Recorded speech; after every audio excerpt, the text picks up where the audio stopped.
You've seen the gunfights, you've heard the farts, and you've probably laughed at things you weren't even sure you were supposed to laugh at. But here's a question. Did you know Blazing Saddles almost never made it to theaters? One of the most groundbreaking comedies in history was almost shut down, not once but 3 times, before audiences even got a chance to see it. But why? And how did it survive? Stick around because we're diving into the top 10 strange but true facts about Blazing Saddles, a film that broke the rules, tore down the walls, and somehow became a cultural landmark.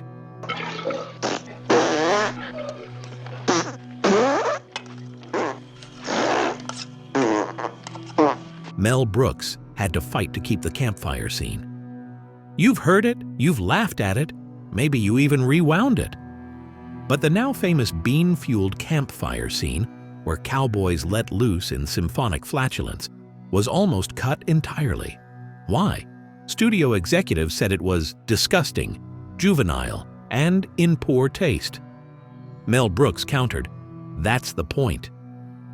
He believed comedy should punch up and down, and nothing had ever made fun of the hyper-masculine Western myth, like showing tough guys with gas. He argued that cowboys ate beans, that they would realistically fart, and no one had ever dared show that side of the Wild West. After weeks of back and forth, the scene stayed. And with it, Brooks changed comedy forever. It became the first major Hollywood film to use flatulence as a joke. Now that's groundbreaking, in more ways than one.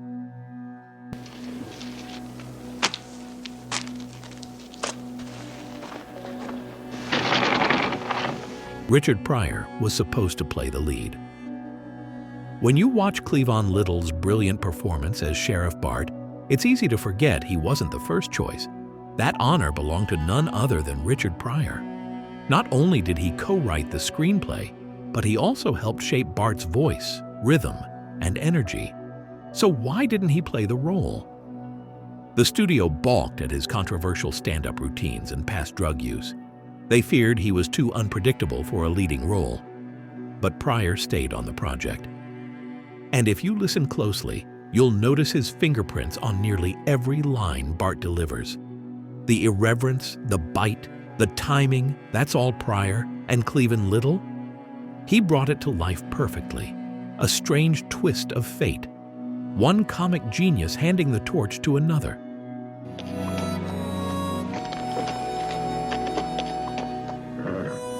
Where are you headed, cowboy? The studio head didn't understand the ending at all. If you've seen Blazing Saddles, you remember the ending. The fourth wall shatters. Characters spill onto other sets. There's a musical number, then a car ride into the sunset. It's bold, it's absurd, and the studio hated it. In fact, when the studio head first saw the ending, he reportedly asked, "Where's the real ending?" Mel Brooks calmly explained. That was the real ending. He wanted to blow up not just the Western, but the whole idea of cinema structure. The characters break through a soundstage wall because the film itself is breaking every rule. Eventually, the studio gave up trying to understand it and just let Mel be Mel. And now, it's considered one of the boldest, strangest finales in film history. Dead. Yes, sir. Yes, sir. Rock Ridge. Rock Ridge. Be still, Taggart, be still. Yes, sir. Harvey Korman based Hedley Lamarr on a real producer. Villains in Westerns are usually mustache-twirling bad guys. But Hedley Lamarr? He's a whole different beast. Harvey Korman modeled Lamarr after a real-life producer he once worked under. The guy was pompous, arrogant, and obsessed with being respected, even when no one respected him. The exaggerated pronunciation of Hedley was a way to poke fun at how fragile egos can be in Hollywood. Even stranger, the real Hedy Lamarr threatened to sue the film over the name. So Mel Brooks added the running gag of people confusing Hedley with Hedy. Problem solved, and joke improved. Comedy born from copyright threats? Now that's strange but true.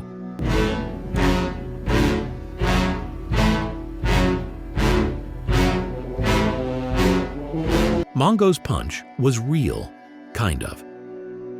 When Mongo punches a horse and it collapses, that wasn't a puppet, that was a real, trained horse. And yes, Alex Karras actually made contact. Animal rights laws were different then. The crew took precautions, and the horse was trained to fall gently. Still, audiences were shocked.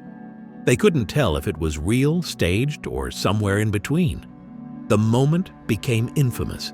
Today, you couldn't shoot that scene the same way. And maybe that's for the best. But at the time, it was all part of the chaos and the weird boundary pushing that defined the entire film. The wide world of sports is going on here. I had you people try to get a little track lead, not to jump around like a... Slim Pickens had no idea. It was a comedy at first. Slim Pickens was a real cowboy. He'd done rodeos, westerns, and all sorts of serious frontier roles. So when he showed up on set, he treated Blazing Saddles like another tough guy flick, and that's what made it work.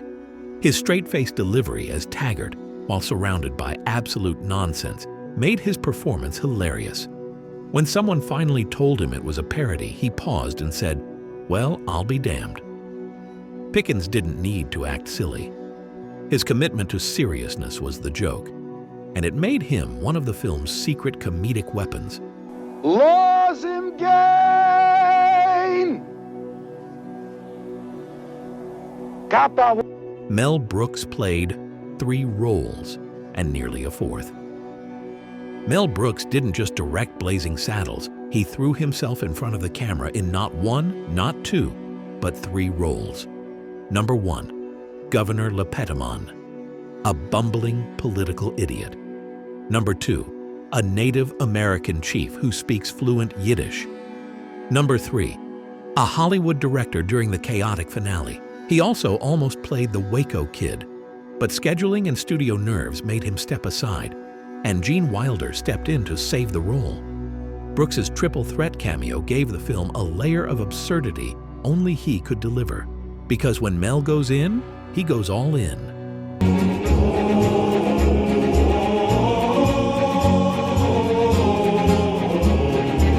The original title was Tex-Ex.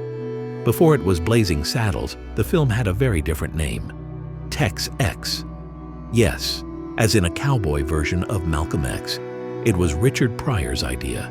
He wanted to make a Western that tackled racism head-on, but with parody and power. The studio panicked. They thought it was too risky, too political, too radical. So the team brainstormed other titles. Dozens. Most were bad. Until someone said, Blazing Saddles, and the rest, as they say, is history. But Tex-Ex? Still kind of awesome. Warner Brothers tried to kill the film 3 times. You think cancel culture is new? Think again. Back in 1974, Warner Brothers tried to shelve Blazing Saddles before it even hit theaters. They said the language was too strong. The jokes were too risky. The entire tone? Tasteless. But test audiences loved it, laughed so hard they couldn't breathe. Word spread fast. Critics backed it.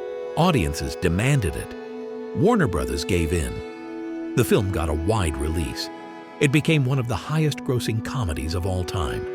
Sometimes the riskiest ideas become the most rewarding. It's preserved in the Library of Congress.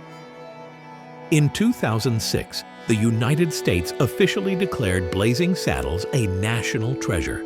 It was added to the National Film Registry for being culturally, historically, or aesthetically significant. Translation? It changed cinema.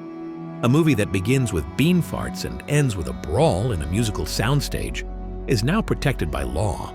From offensive to official, what a wild ride. Blazing Saddles is more than a comedy. It's a rebellion. It took a genre, flipped it inside out, and asked audiences to laugh, think, and maybe squirm just a little. Which fact surprised you most? Let us know in the comments. And if you love truth with a twist, hit that like button, subscribe, and ring the bell. Here on Real Truths, we dig up the strange, the shocking, and the cinematic. Until next time, ride on.